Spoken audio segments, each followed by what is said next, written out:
Greetings everyone, my name is Blessing Basituk. I and my colleague Stefanos Dalzini were here to make a presentation on a production cost analysis project, which is on our company called CoffeeBeans Limited.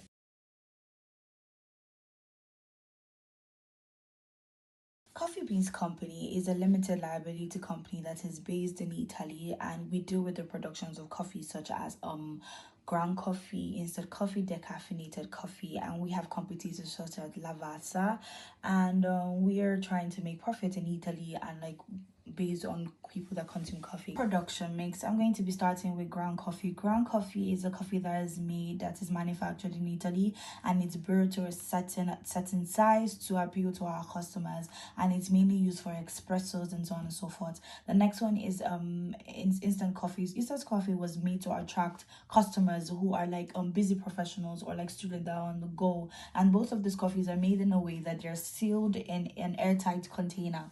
Last product is a decaffeinated coffee. Decaffeinated coffee was basically made for customers who are health conscious and they would like the taste of coffee. So we use a safe carbon dioxide decaffeination process to extract parts of the coffee and still leave the coffee as high quality as it would be if it was just a normal coffee.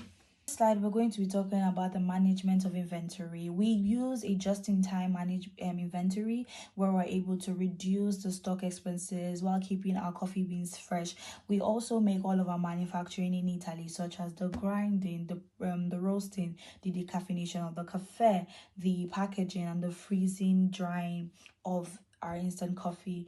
In this slide, you can see the cost centers. These is basically the places in the company that incurs cost, which include the rent, the utility, the salaries, the raw material, the logistics, the marketing, and so on and so forth. Now, speaking of the direct costs, some of the direct costs in our company include the coffee beans itself, the caffeination of the coffees, and also packaging. Then moving over to the overhead costs, which is also included in the indirect cost.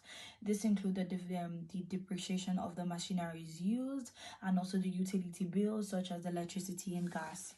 This slide, we see some calculations on the production cost, and we're starting with the calculations of our production mix and how much we have to produce. And we can see for our ground coffee, we produce about 30,000. For instant coffee, we have 28,000. For decaffeinated coffee, we have 22,000. We also did some calculations on the indirect cost, which has to do with the machinery depreciation, utility, rent, and so on.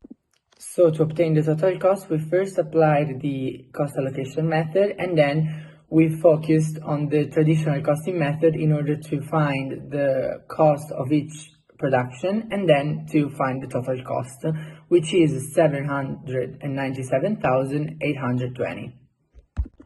According to our sensitivity analysis, we are not forecasting any significant changes at the baseline, but we are expecting a price increase and a capacity expansion of over 15%.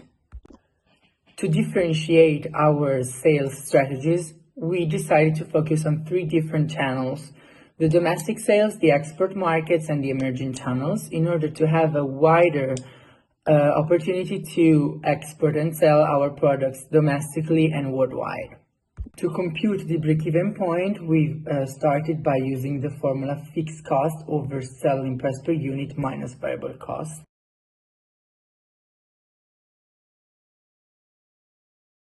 So the amount of units that we have obtained for our ground coffee production is 70,438. In the case of instant coffee, the amount identified as break-even point is 42,763, while for the decaffeinated coffee, the break-even point has been computed as 37,240. To conclude, we have to say that Coffee Bean has been able to be profitable also in the Italian market, which seems to be the most challenging one. As a fact, the main focus was on consumer preferences and on inventories in order to be able to be sustainable and profitable at the same time.